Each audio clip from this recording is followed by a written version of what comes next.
स्कंद पुराण। पतिव्रता स्त्रियों के वर्ताव और धर्म और नियम और श्राद्ध धर्मारण्य का महत्व।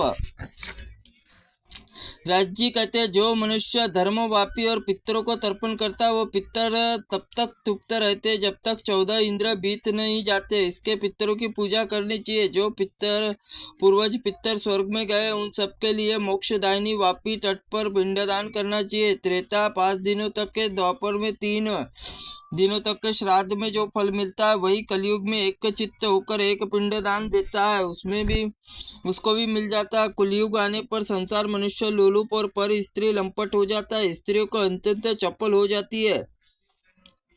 स्त्री और पुरुष नपुंसक ये सब दूसरों से द्रोह करने वाले, परिणाम परायण और सदैव दूसरों को छिद्र देखने वाले होते हैं, दूसरों के उद्योग डालने वाले होते हैं, झगड़ालू, दो मित्रों में फूट पैदा करने वाले थे। ये सब धर्मारण्य में आकर पवित्र हो जाते हैं। ब्रह्मा विष्णु शिव ये तीनों अपने श्रीमुख धर्मारण्य में ऐसी महिमा बताई है कि जिससे महाभाग अपने धर्माचरण वर्णन करते, जिसका पठन करते अथवा तीर्थ सेवन करते वे मन वाणी शरीर और शुद्ध होते हैं। जो पराई स्त्रियों को मुंह मोड़ लेते हैं, कहीं द्रोह न करके सर्वत्र समबुद्धि रहते हैं, शुद्धचारी माता पिता भक्त होते हैं, इन सब में लोभ चपलता नहीं होती। वे दान धर्म और तत्पर आस्तिक धर्मज्ञ स्वामी भक्त परायण होते हैं। जो स्त्री तीर्थ सेवन करती है वह प्रतिव्रता के साथ प्रति सेवा तत्पर रहने वाली होती है। धर्मारण्य में सब कुछ असह्यक, हिंसक, अतिथि पूजन और सदा सर्वधर्म परायण होते हैं। शौनक जी बोले, हे धर्मज्ञ श्रेष्ठ महाभाग सूजी, प्रतिव्रता स्त्रियों में कैसा लक्षण होता है ये बताइए।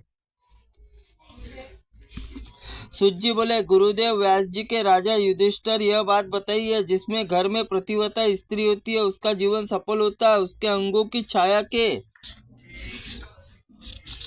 तुल्य उसकी कथा के पुण्यकारी होती है। प्रतिव्रता स्त्री अरुधंती और सावित्री, अनुसुईया, शांडलिनी, सती, लक्ष्मी, शतरूपा, सुनीति और संज्ञा स्वाहा समान होती है। प्रतिव्रताओं के धर्म मुनिवर व्यास जी के इस प्रकार बताया। प्रतिव्रता स्त्री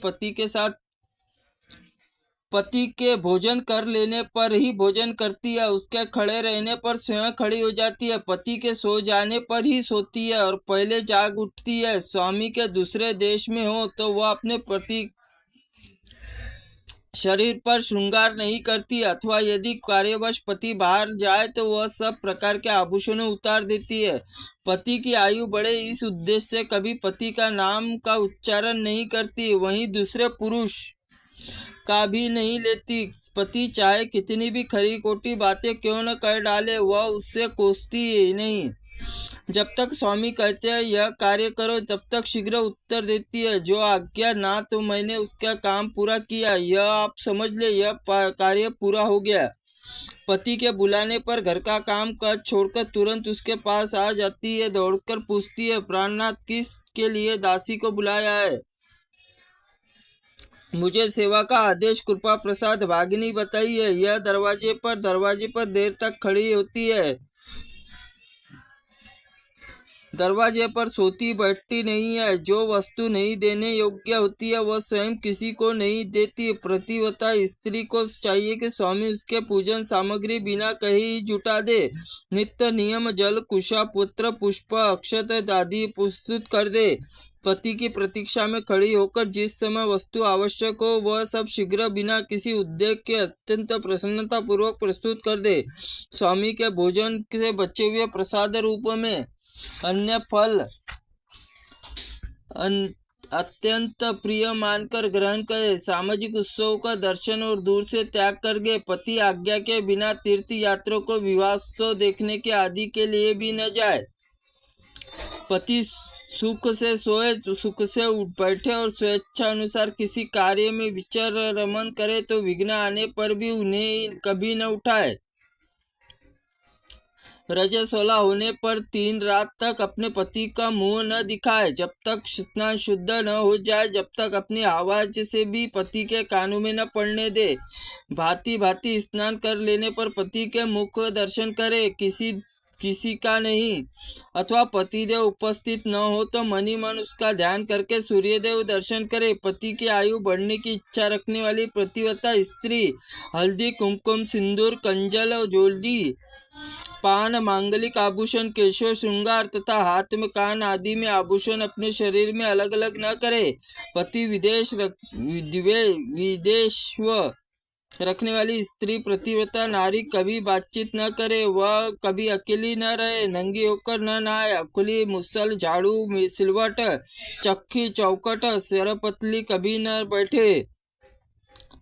पति के सम्मुख दुष्टता न करे। जहाँ जहाँ पति रुचि हो वहाँ वहाँ उसे प्रेम रखना चाहिए। स्त्री के लिए सबसे उत्तम व्रत यही मान धर्म है कि पूजा और पति की आज्ञा का उल्लंघन न करे। नपुंसक, दुर्दशा, रोगी, वृद्ध, सुस्थिर और दुस्थिर कैसा भी पति हो, उस पति को कभी उल्लंघन न करे। वह लोहे के बर्तन में भोजन न करे। उसके तीर्थ स्थान की इच्छा हो तो वह प्रतिदिन चरण धोए पिए। उसके लिए शंकर भगवान विष्णु से बढ़कर उसका पति ही है। जो पति की आज्ञा का उल्लंघन और व्रत और उपवास आदि नियम करती है, वह पति की आयु हर लेती है और मरने पर नरक में जाती है।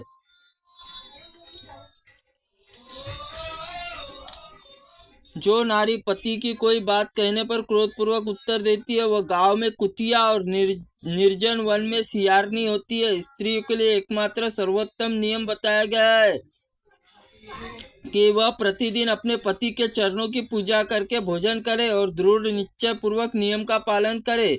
पति के ऊंचे आसन पर न बैठे, दूसरे के घर न जाए, कड़वी बातें कभी मुंह से नहीं निकाले, गुरुजनों के समीप जोर जोर से न बोले, न किसी को पुकारे। न खोटी बुद्धि वाली स्त्री पति का साथ छोड़कर एकांत में विचरती है। वृक्ष में खोखले सोने वाली क्रूर उल्लू की तरह होती है। दूसरे पुरुष को कटाक्ष से देखती है।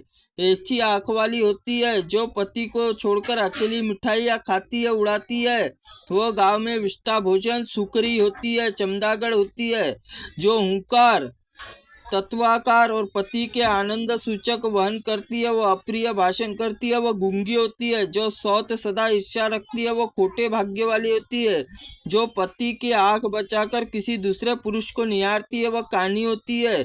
विकृत मुख वाली कुरूपा होती है। पति को बाहर से आते देख ही तुरंत उठकर पानी और आसन देती है, पान बीड़ा खिलाती है, पंखा करती है, पाँव दबाती है, प्रिय वचन बोलती है, पसीना आदि दूर करती है, प्रीतम संतुष्ट करती है। उसके द्वारा तीनों लोक में तृप्त हो जाते हैं। भाई, पिता, पुत्र यह सब परिमिति नपीतुली वस्तुएं प्रदान करते हैं, परंतु पति अपनी पत्नी को अपरिमित दान करता है। उसके दान की कोई सीमा नहीं है। ऐसे में पति कौन सी स्त्री है जो पूजन न करे?